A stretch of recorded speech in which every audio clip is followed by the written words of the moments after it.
aí, pessoal, tudo bom?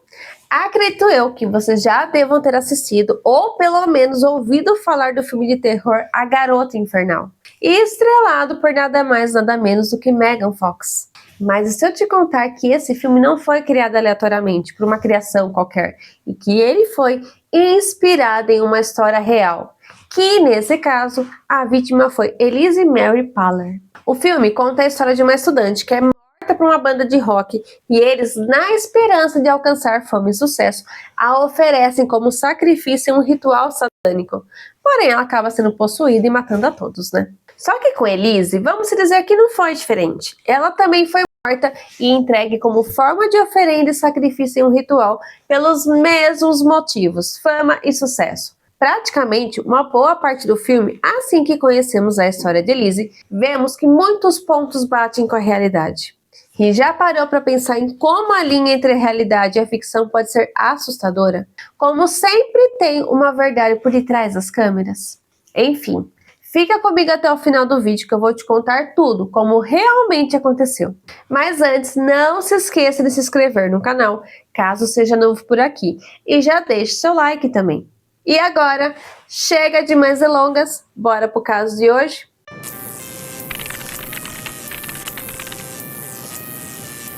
Elise Mary Paller nasceu no dia 24 de abril de 1980, filha de David e Liz Ann Paller. Elise era uma adolescente cheia de vida e curiosidade.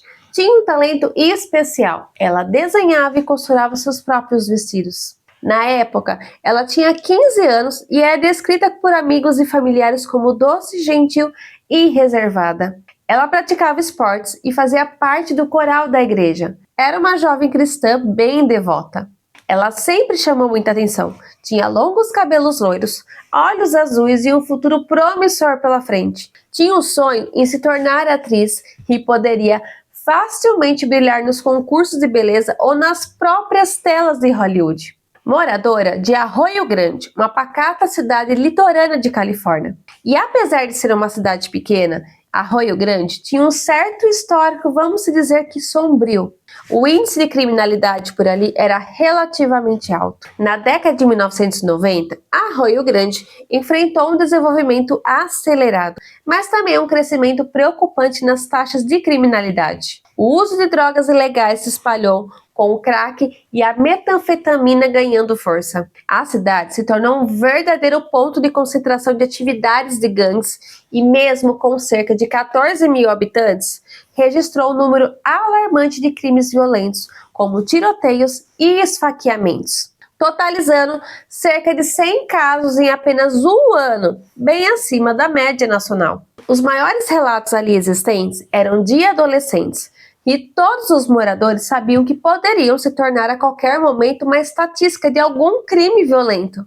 Que situação, hein, gente? Elise frequentava a Arroio Grande High School, uma escola pública respeitada que oferecia um currículo abrangente. Foi lá que ela conheceu Joseph Fiorella, de 14 anos, e Jacob DeLachette, de 16. E algum tempo depois, ela também foi apresentada a um amigo da dupla, Royce Casey, também de 16 anos. Elise acabou se aproximando dos três e talvez em busca de novas experiências ou para quebrar sua rotina tranquila, passou a explorar um lado mais rebelde de si, sem imaginar os perigos que essa amizade poderia lhe trazer. Ela passou a beber, a usar drogas com frequências e começou a se afastar de seus antigos hábitos. Enquanto ela buscava apenas a amizade e diversão, os três garotos tinham outros planos trilhados para ela. Jacob, Joseph e Royce tinham uma banda de death metal chamada Hatred. E a maior inspiração deles era a banda Slayer. As letras das músicas dessa banda é bastante conhecida por abordarem temas altamente controversos, incluindo serial killers, crimes de ódio, assassinato, tortura, genocídio, experimentação humana, terrorismo, nazismo, necrofilia e satanismo. E Joseph acabou que desenvolvendo uma certa obsessão pelo satanismo e começou a estudar loucamente as letras das músicas do Slayer, como se nelas houvesse mensagens ocultas e significados profundos. A influência era tão forte que aos poucos ele passou a enxergar promessas distorcidas sobre poder e fama.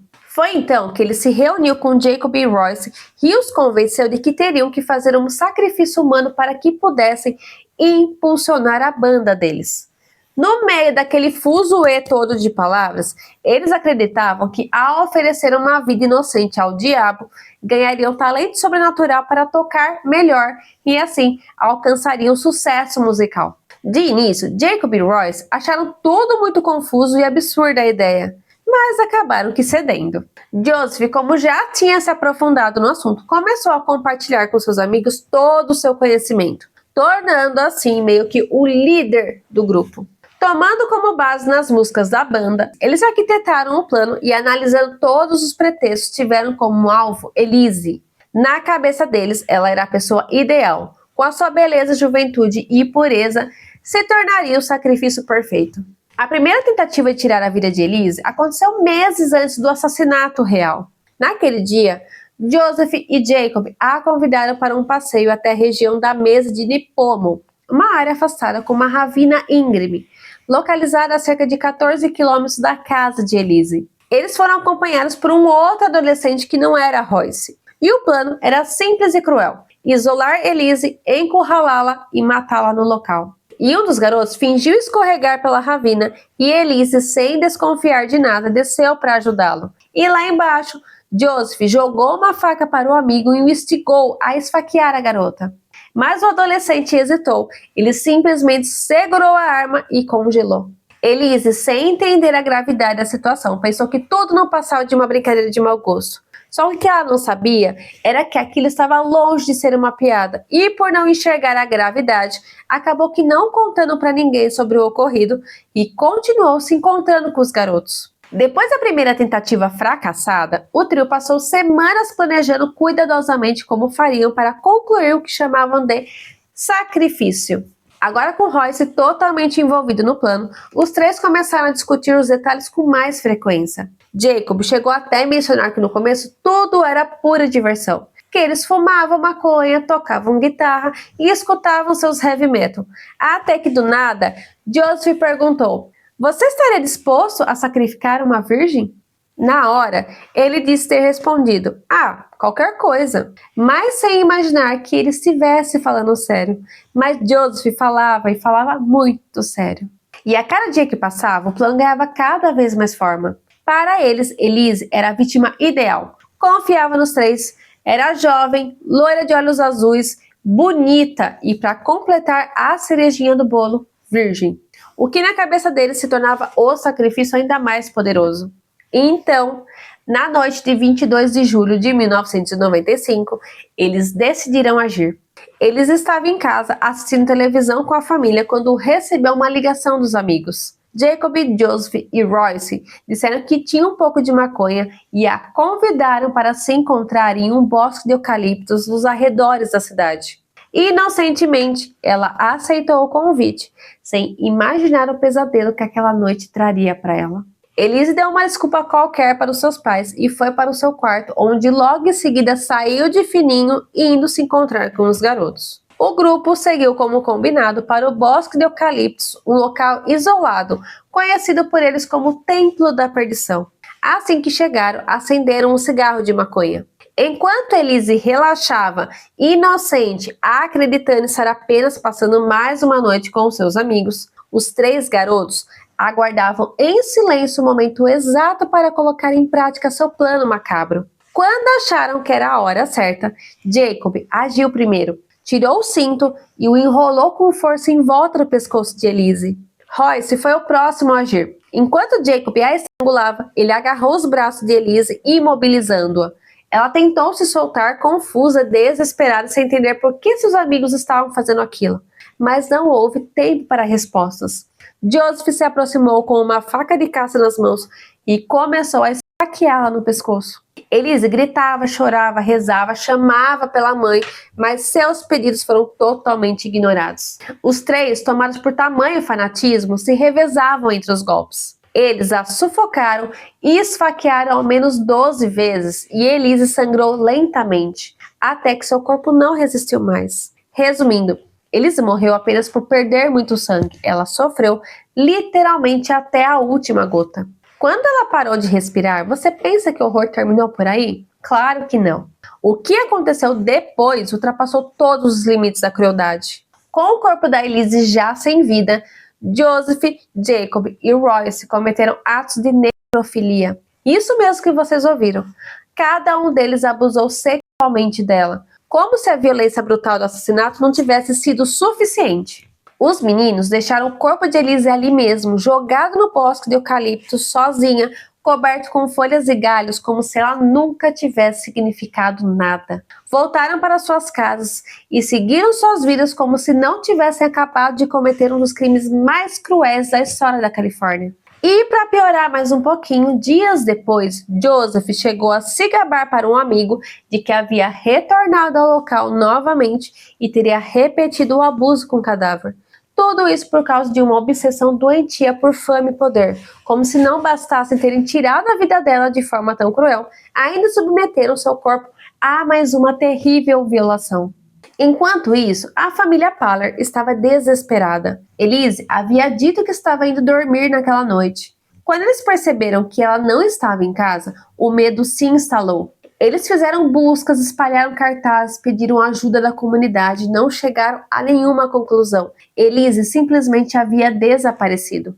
As autoridades tentaram procurar rapidamente por algum sinal dela, mas por falta de pistas claras, o caso ficou parado e seu nome foi então adicionado à longa lista de pessoas desaparecidas de Arroio Grande. E mais um caso cercado de mistério e silêncio. Mas, após 8 meses mergulhados no que parecia uma escuridão total, uma luz inesperada surgiu. A revelação que levou à descoberta dos restos mortais de Elise veio, surpreendentemente, de alguém que ninguém esperava. Royce Casey, um dos próprios assassinos. Royce Casey, o mais jovem dos três, havia passado por uma profunda transformação espiritual. Movido por uma crise de consciência, converteu-se ao cristianismo e, por sua nova fé cristã, decidiu abrir o jogo. Procurou seu pastor e, em um sincero ato de arrependimento, confessou sua participação no brutal assassinato de Elise Paller. Foi então, em março de 1996, que Royce finalmente levou os investigadores até o bosque de eucaliptos, onde os restos mortais de Elise, já severamente decompostos, estavam escondidos. Royce compartilhou detalhes perturbadores sobre como o crime havia sido planejado e executado e revelou que Joseph e Jacob foram os principais mentores do ato, motivados pela crença de que o sacrifício lhes garantiria poder e sucesso na música. Ele confessou também os argumentos que fizeram de Elise ser a escolhida para o sacrifício. O mais torturante de saber nisso tudo é que o corpo de Elise estava próximo de sua casa, ali pertinho, todo esse tempo.